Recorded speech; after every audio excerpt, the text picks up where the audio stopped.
A man went to visit his sister. When she opened the door, she was really excited. I just bought a parrot. Come see. Over in a cage by the living room window was a beautiful green and gold parrot. Whoa, sis, that is some beautiful bird. Whoa, but how come it's got a blue string hanging from one foot and a red string hanging from the other? That's the best part. Pull the blue string and ask.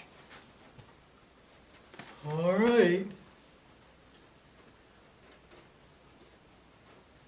Brock! Hey, bro, what's with the blue string? Brock! I not only talk, I'm bilingual. If you pull the red string, I speak French.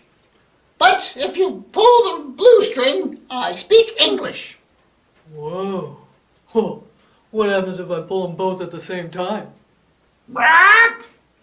Duh! I fall off my perch.